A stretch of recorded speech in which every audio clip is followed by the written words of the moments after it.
तो दोस्तों आज मैं आपके पास आया हूँ पूरा YesWorld.io की प्रोफाइल को बताने के लिए। थोड़ा सा मैं इसके अंदर बता दूँ, YesWorld.io को स्टार्ट करने से पहले जस्ट हम 1.5 साल से जो चला रहे हैं ऑलरेडी YesWorld FX के नाम से ऑलरेडी हम एक सिस्टम चला रहे हैं जी, जिसमें अगर देखा जाए तो फॉरेक्स का पूरा इस वक्त ट्रेडिंग प्लेटफॉर्म है। जिसकी दुबई से ऑलरेडी हम इस वक्त पूरा हब ले चुके हैं और 1.5 साल से सक्सेसफुली उसको रनअप कर रहे हैं। दोस्तों ये जो चला रहे हैं इस वक्त अगर देखा जाए तो ऑलरेडी इस वक्त 3 कंपनियों को ऑलरेडी ये सक्सेसफुली चला चुके हैं। सर मेरा एक सवाल था इस पे कि जो YesWorld का फॉरेक्स चल रहा है वो किस नाम से चल रहा है सर? सर YesWorld का जो फॉरेक्स चल रहा है YesWorld FX के नाम से चल रहा है। अच्छा जी, गुड। और इसमें अगर देखा जाए तो YesWorld.FX करीब 1.5 साल से रनअप कर रहे हैं। ये YesWorld.io में इनमें आने का जो मेन प्रोग्राम था वो था इस वक्त ये स्टेकिंग प्रोग्राम में जाना चाहते थे, क्योंकि आज अगर देखा जाए तो पिछले 50 सालों से इन्होंने ये देखा कि 50 साल से रिलायंस हज़ारों इंडस्ट्रीज़ ऑलरेडी लेके आ चुका है। पर आज रिलायंस को अगर देखा जाए तो मात्र 4 साल में एक ऐसा बंदा आया जो आईटी फील्ड से ही था और मात्र 4 साल में उन्होंने उसको पीछे छोड़ दिया। आज 7.5 लाख करोड़ से ऊपर की वर्थ है, जिसका नाम आप जानते हैं बाइनेंस। अच्छा, वेरी गुड सर। तो आज अगर देखा जाए तो इस वक्त बाइनेंस अगर पिछले 4 साल में अगर देखा जाए तो 50 साल वालों को अगर बीट कर सकता है तो इन्होंने ये देख लिया कि इस वक्त कि हम क्यों ना एक ऐसा प्लेटफॉर्म लेके आए तो ये वो सेम का सेम बाइनेंस का जैसे खुद का ही एक्सचेंज लेके आने वाला है। जैसा आपने अभी बताया कि बाइनेंस का जो सीईओ हैं वो आईटी फील्ड से हैं, संदीप चौधरी जी के बारे में बताइए जो इन्होंने YesWorld.io का स्थापना किया। इनका बैकग्राउंड क्या है? क्या ये भी आईटी फील्ड से हैं? बिल्कुल सर, ये भी आईटी फील्ड से हैं। सबसे पहले ये सॉफ्टवेयर फील्ड से ही ऑलरेडी रनअप करते हैं। सबसे पहला जो इन्होंने इस वक्त स्टार्टअप स्टार्ट किया था वो स्टार्टअप था इस वक्त वाईफाई स्टडीज़ के नाम से। अच्छा जी। वाईफाई स्टडीज़ को सक्सेसफुली इन्होंने करीब 3 साल रन किया। करीब 80 लाख से अबव स्टूडेंट्स वाईफाई स्टडीज़ में ऑलरेडी इन्होंने अपने साथ मर्ज किया और उसके बाद ये इस वक्त वाईफाई स्टडीज़ को इन्होंने मर्ज जो किया इन्होंने किया अनअकैडमी के साथ। आज इनमें अनअकैडमी में अगर देखा जाए तो 4 to 7% का स्टेक इनके पास है। बहुत बढ़िया सर। और जब मर्ज किया था तब अगर देखा जाए तो अनअकैडमी करीब 1500 करोड़ की कंपनी थी और आज अनअकैडमी की बात की जाए तो आज 26,000 करोड़ की कंपनी बन चुकी है, जिसका 4 to 7% का स्टेक इनके पास है। अच्छा, तो पहले ये ऑलरेडी आईटी फील्ड से थे और ऐसे बड़े स्टार्टअप को अंजाम दे चुके हैं। बिल्कुल सर। इनका जो सेकंड स्टार्टअप था वो ट्रेड के नाम से था। जिसको ट्रेड क्या होता है सर? ट्रेड क्या होता है ये जरा विस्तार पूर्वक समझाएं। सर जैसे मैंने बताया फर्स्ट जो स्टार्टअप था इनका वाईफाई स्टडीज़ का था, तो पूरा स्टडीज़ के ऊपर इन्होंने इस वक्त पूरा फोकस करते हुए पूरा का पूरा पोर्टल बनाया था, पूरा इस वक्त सिस्टम बनाया था। और सेकंड जैसे मैंने बताया ट्रेड, जैसे आज आपको पता है कि पूरा का पूरा जो वर्ल्ड है इस वक्त वो हेल्थ को लेके बहुत कॉन्शियस हो चुका है। तो ट्रेड को लेके जो इन्होंने सेकंड कॉन्सेप्ट जो बनाया था वो बनाया था इस वक्त उन्होंने एक ऐसी बाईसाइकिल को निजात किया जिसके ऊपर पूरा कंप्यूटराइज सिस्टम लगाया गया। तो पूरे देश में जिन जिन लोगों के पास ये साइकिल है वो आपस में एक साथ मर्ज हो सकते हैं। जैसे आप 20 लोग हों, 20 फ्रेंड्स हैं जिनके पास ये बाईसाइकिल है, वो हिंदुस्तान के किसी भी कोने में है, वर्ल्ड के किसी कोने में भी है। बिल्कुल। तो वर्ल्ड के किसी भी कोने में है तो इस वक्त वो आपस में एक दूसरे को देख सकते हैं, आपस में एक दूसरे को देख के कंपटीशन कर सकते हैं। तो इस तरह की एक बाईसाइकिल बनाई जिसके ऊपर वो इस वक्त अगर देखा जाए तो इस वक्त उसको सक्सेसफुली उन्होंने रन किया। तो उन्होंने इस तरह का इस वक्त एक प्रोडक्ट बनाया जिसके ऊपर अगर देखा जाए तो सारे दोस्त लोग आपस में एक दूसरे से बात कर सकते हैं, आपस में एक दूसरे को देख सकते हैं और उनमें आपस में कंपटीशन भी होता है कि कौन सबसे पहले नंबर पे है, कौन सेकंड नंबर पे है, कौन थर्ड नंबर पे है। और उसको करीब 1.5 साल चलाने के बाद इन्होंने टाटा को उसको दिया। अच्छा जी, मतलब ये हर बार प्रोडक्ट को सक्सेस करते हैं और बड़ी से बड़ी कंपनियों के साथ मर्ज करते हैं। बिल्कुल, मतलब इनमें इनकी यूएसपी इसी में है, इनकी यूएसपी इसी में ही है। और फिर इन्होंने जो थर्ड कॉन्सेप्ट बनाया है वो बनाया है बैंक साथी के नाम से। अच्छा जी, बैंक साथी। ये बैंक साथी क्या होता है? क्या ये कोई बैंक है? सर ये बैंक नहीं है। इन्होंने बैंक साथी इन्होंने देखा कि आज क्यों ना एक ही फील्ड में, क्योंकि आपको पता है कि इस वक्त जैसे फ़ोन पे हो गया, गूगल पे हो गया, तो ये आज सक्सेसफुली रनअप कर चुके हैं, ऑलरेडी चल रहे हैं। तो इन्होंने इस तरह का एक कॉन्सेप्ट डिज़ाइन किया जिसके अंदर आज जैसे मैं बात करता हूँ LIC की, लाखों एजेंट्स उसमें वर्क कर रहे हैं पर वो केवल LIC कर रहे हैं। तो इन्होंने इस तरह का एक कॉन्सेप्ट बना दिया जिसके अंदर अगर आप अपने कार का इंश्योरेंस करना चाहते हैं तो कार का इंश्योरेंस भी आप इसी में कर सकते हैं। अगर आप किसी का हेल्थ का इंश्योरेंस करना चाहते हैं तो हेल्थ का इंश्योरेंस इंश्योरेंस भी आप इसी में कर सकते हैं।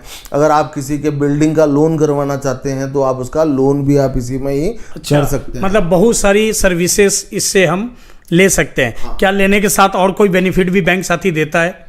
लेने के साथ बेनिफिट ये देता है कि जो भी इनके साथ मर्ज होता है, करीब 6 लाख से ऊपर ऑलरेडी इस वक्त ये स्टार्टअप फील्ड के अंदर लेके आ चुके हैं बैंक साथी के अंदर, जिसमें उनको बेनिफिट ये होता है कि वहाँ जो इस वक्त मात्र LIC या इस तरह की कंपनीज में जो इस वक्त उनको बीच में जो इस वक्त कमीशंस मिलते हैं, उस सेम कमीशन का लेवल उन्होंने इसके अंदर भी दे दिया है। आप अपनी अगर आपके पास कोई कार है तो वो कार का इंश्योरेंस करा करके आगे बढ़ाया है। ऑलरेडी अनअकैडमी टाटा के साथ इनका पहले से कोलैबोरेशन है। सर 2016 में ये प्रधानमंत्री के साथ जापान गए थे, उसके बारे में कुछ बताएं। बिल्कुल सर, 2016 में इस वक्त 16 में ये इस वक्त प्रधानमंत्री के साथ जापान गए थे। इनको बकायदा इस वक्त आपको इसका इनविटेशन कार्ड हम दिखा सकते हैं। इस वक्त वहाँ पे ये जाने के बाद ये इस वक्त इन्होंने गूगल से भी इनको इस वक्त बहुत सारे अपॉइंटमेंट्स मिल चुके हैं। गूगल के थ्रू भी ये इस वक्त बाहर गए हुए हैं। और इनका जो सक्सेसफुल होने का रीज़न है क्योंकि ये 3 स्टार्टअप को ऑलरेडी स्टार्टप कर चुके हैं। 4th ये लेके आ रहे हैं, बाइनेंस जैसा खुद का एक्सचेंज लेके आ रहे हैं। अच्छा। और उस एक्सचेंज को लाने के पहले इन्होंने जो बैंक yesworld.io स्टार्ट किया है। तो आपको पता है जहाँ यूज़र्स होंगे वहाँ पे लोग बाग मूव होते हैं।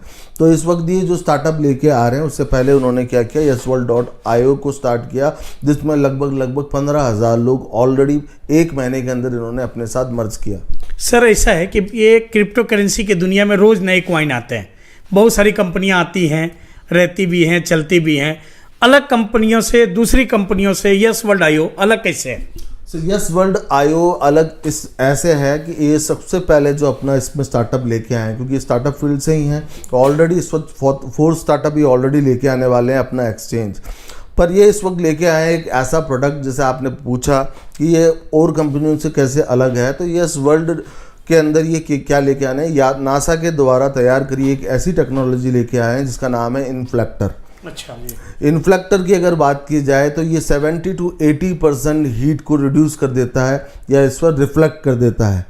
तो इसका मतलब ये हुआ कि इसको लगाने के बाद घर में AC लगाने की ज़रूरत नहीं पड़ेगी? बिल्कुल सर, ये क्या करता है, जैसे मैं किसी होटल की बात करता हूँ। होटल में मान लीजिए करीब 2 लाख रुपए का बिल आता है, तो आपको पता है फ्रंट में सारे के सारे इस वक्त विंडोज़, कांच वाँच सब कुछ ये लगे हुए होते हैं। ये क्या करता है कि इस वक्त पर्दे के रूप में उसके सामने ये लग जाएगा। जो 70 to 80% हीट है ये ऑलरेडी रिफ्लेक्ट करके उसको बाहर कर देगा।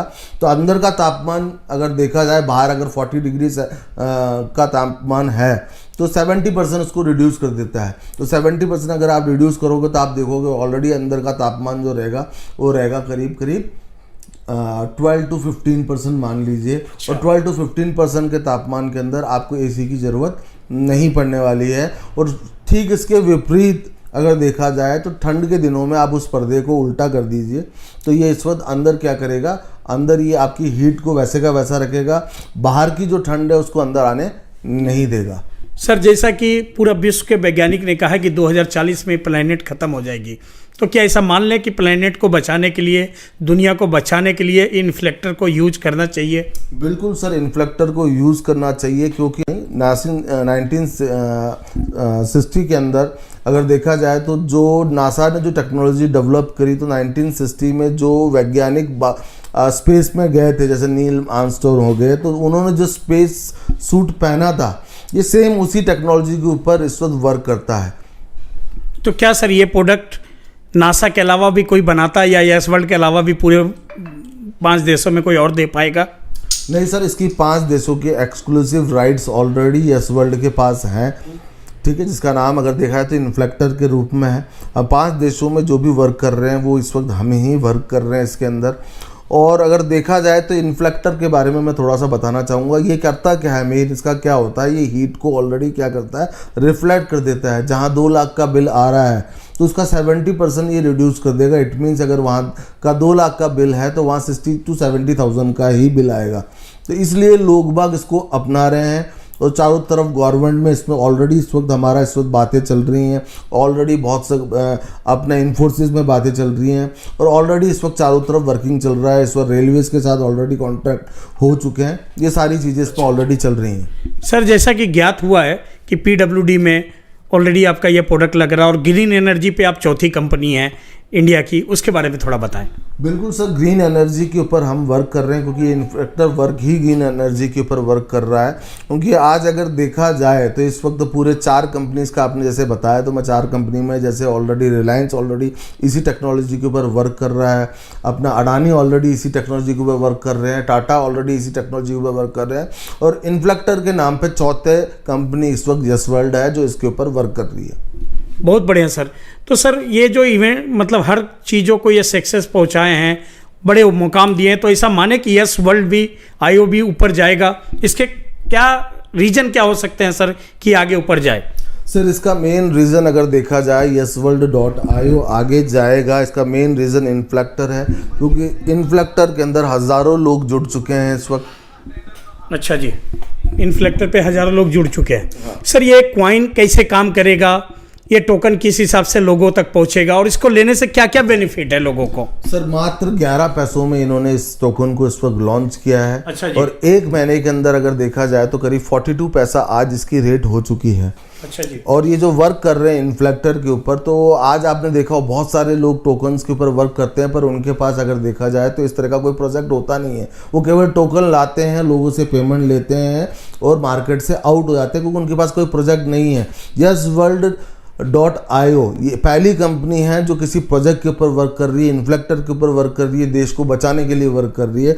और इन्होंने इस वक्त ये टेक्नोलॉजी इस वक्त ईजाद की है, इसके ऊपर जो फाउंडर इन्होंने ऑलरेडी इसके ऊपर एक लॉकिंग सिस्टम डाल रखा है कि इसके फाउंडर मेंबर्स इसको 3 साल तक खुद सेल नहीं कर सकते हैं। अच्छा, मतलब स्टार्टअप फील्ड में ऐसा कोई नियम है कि 3 साल तक आपको घर से पैसा लगाना पड़ेगा और कंपनी को बड़ा करने के बाद आप फाउंडर इसके पैसे कमाते हैं। इसका मतलब ये समझें कि 3 साल तक फाउंडर जो डॉक्टर संदीप चौधरी है वो यस वर्ल्ड से 1 रुपया भी गेन नहीं कर पाएंगे, ऐसा है? बिल्कुल सर, आप जितने भी स्टार्टअप्स देखोगे उसमें होता क्या है, सबसे पहले वो इस वक्त बर्न करते हैं और उसको आगे चलाते हैं, 2 से 3 साल तक अपनी जेब से पैसा लगाते हैं। तो सेम सिस्टम यहाँ पे भी इन्होंने 3 साल तक इसको लॉक कर रखा है। 3 साल के बाद ही ये इस वक्त ये अनलॉक सिस्टम खुलेगा, जिसमें ये पर मंथ 5% की स्टेकिंग को खोल सकते हैं।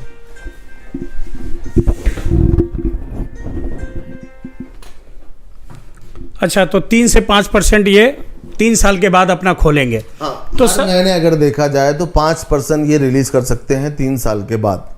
अच्छा सर, जैसे जानकारी मिला ये ऑलरेडी विंडेक्स और बैंक CX 2 एक्सचेंज पे लिस्टेड हैं, तो सर इसके रोड मैप के बारे में ज़रा आप विस्तार पूर्वक अगर हम लोगों को बताएं कि इस टोकन का रोड मैप क्या है, कैसे ये काम करेगा, कैसे हमारा भविष्य सुरक्षित है, इन्फ्लेक्टर को लेने के लिए टोकन कहाँ कहाँ यूज होगा, तो ज़रा रोड मैप के बारे में विस्तार पूर्वक बताएं। बिल्कुल सर, मैं जैसे आपने बताया अपना विंडेक्स एंड पेनसेफ से ऑलरेडी ये रजिस्टर्ड हो चुका है। तो देखा जाए तो इस वक्त अप्रैल 2022 में इन्होंने अपने रोड मैप में बताया था कि ये इस वक्त हम किसी एक एक्सचेंज में टॉप 200 में से किसी एक एक्सचेंज में लेके आएंगे। ये 2 एक्सचेंज में ऑलरेडी लेके आ चुके हैं। इनके रोड मैप को देखते हुए अगर देखा जाए तो दिसंबर 2022 में ये टॉप 10 एक्सचेंज के अंदर लिस्टेड अपने आप को करवा देंगे।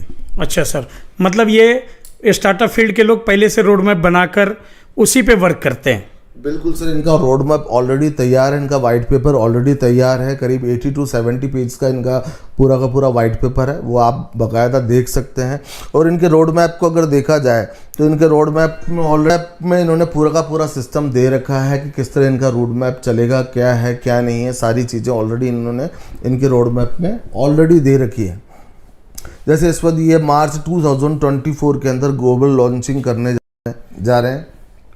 ये अपना स्टार्टअप ऑलरेडी अक्टूबर 2023 के अंदर अपना 5th स्टार्टअप लेके आ रहे हैं। ये अपना जो 6th स्टार्टअप जो लेके आ रहे हैं वो ऑलरेडी 24 के अंदर लेके आ रहे हैं, लॉन्चिंग जो करने जा रहे हैं। तो ये माना जाए सर कि इन्फ्लेक्टर के अलावा भी 10 और स्टार्टअप ये क्रिप्टो के माध्यम से हम लोगों को देंगे? बिल्कुल सर, इनका गेमिंग प्लेटफॉर्म के अंदर ऑलरेडी वर्किंग चालू हो चुकी है। इनके खुद के एक्सचेंज के ऊपर जैसे मैंने बताया ऑलरेडी वर्किंग चालू कर चुके हैं। ऐसे ये पूरे के पूरे 10 स्टार्टअप्स लेके आ रहे हैं। तो साथियों, ये देखा आपने कंपनी के बैकग्राउंड में डॉक्टर संदीप चौधरी जो ऑलरेडी ब्लॉकचेन पे डॉक्टरेट कर चुके हैं।